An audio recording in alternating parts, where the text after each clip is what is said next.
Hey guys, David McElwain here with Shoshone Hunt Stories. This is where we give you the tips, the tactics, also lets you get an inside look of what it is like to go to these outfitters on these hunts before you actually go. All right, guys, so I am here with Jay Roberts, and Jay is one of the owners with the company with his brother Jonathan. So Jay, one thing that I love doing is elk hunting. And some of my first experiences were, not too long ago, a handful of years ago. But Jay, you've been hunting elk a lot longer than I have. What was one of your first experiences with elk hunting? Yeah, well, and I've only been at it about 15 years. I think I started elk hunting when I was about 30. I had a friend of mine who wanted to go to Montana and go on an archery elk hunt. And at the time, I was like, I guess I'll go. And I went, and it just blew me away. The scenery, the challenge of being in the mountains, the interactive, nature of hunting elk in the rut with a bow and arrow. It just something I couldn't get enough of. This was up in public land at the Lee Metcalf Wilderness. It's with one of our Shoshone outfitters now, and it really just blew me away what I'd been missing out on. And since then, I've gone, gosh, not every year, but almost every year since, and been fortunate enough to see a lot of different states, a lot of different places, public land, private land, doing it myself, doing it with an outfitter, and kind of learn some things. One of the things I learned, it's actually how I found Shoshone. We've been on a couple of good elk hunts up in Montana with that outfitter, and we wanted to try a different state. So we started looking in Wyoming. We found an outfitter that is all over TV and has some real famous people hunt with him. And what I say is that outfitter may do a good job for the famous people, but he didn't do a great job for us. We drew a tag that normally takes 8 to 10 years to draw.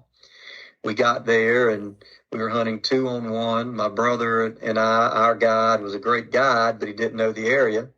The other two guys, their guide knew the area, didn't know how to call. And it was actually a result of that experience is how I found Shoshone and started booking all my elk hunts with Shoshone before we ended up buying the company. Wow. I know me and you talked about in the past, you really kind of get what you pay for with outfitters and elk hunting. Is that something that you still feel the same way about? Yeah, unfortunately, it is unfortunate that you really do. That if you, what do they say? Good, fast, and cheap, pick two of the three. Yeah. It's not exactly the same with elk, but it's sort of similar. That if you want a high chance of success at a big one with, nice accommodations, well, that's typically just going to be fairly expensive. You're typically going to be looking at private land. And you're going to be looking at areas where if you either it's a limited draw area, which is going to take a long time to draw, or you're going to have to buy a landowner tag, or you're going to be in a special unit. Now, there are exceptions. There are tons of outfitters that we have that are general draw tags where they shoot, 330 elk every year, 340. But it's more about, and that's what our job is to find out what people's expectations are and try to put them in that place, because their elk no longer get the age structure in most places to really get up into that 340, 350 range. So if an outfitter says, "Oh yeah, you're going to shoot a 350," I would question that. But for most guys, they may not know exactly what a 350, is. People hear that, I want to shoot a 350. So my first question is, well, have you ever shot a 300? Have you seen a 300? that's a really nice elk Yeah. when you shoot, Yeah. one of those. Especially when it's one of your And first elk. Yeah. When you walk up on it, you're like, okay, I don't know what this thing scored, but it's really big. So, my first elk was a 4x5 that I shot with my bow. It was it's still over my fireplace. Shot many bigger, but that's still the one with a European mount over my fireplace. And with elk hunting too, it's not just about the harvest. Sitting in a whitetail stand is fun, but it is sitting, and you want to see animals. But with elk hunting, it's so interactive, and most of it occurs in such beautiful places. Getting an elk is really, it's the icing on the cake. My first elk trip, the memory that I really bring home is not even of the day that I shot the elk, which was awesome because it was in a September snowstorm. It's the day before when my brother and I were on top of the mountain, crawling in on hands and knees on a herd of elk. We could see one that was over 350, 50, 60 yards away through the brush.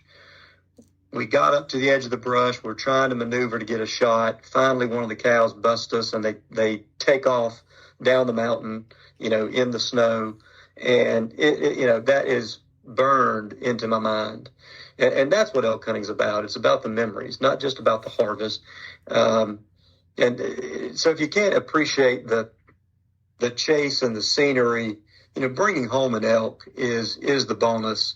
And we've got lots of places where, you should bring home an elk, but there's nothing wrong with going places that are public land, whether it's outfitted or not outfitted, where your chances of success are not as great, but you'll have a great experience, hopefully see elk. And if you get one, it's the bonus. yeah, I remember some of my first experiences elk hunting.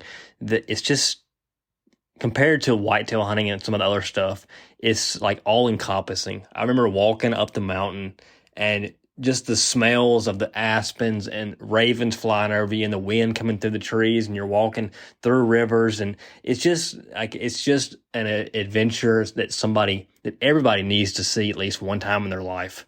And if you're gonna do it, the first couple times, definitely I recommend going with an outfitter, honestly.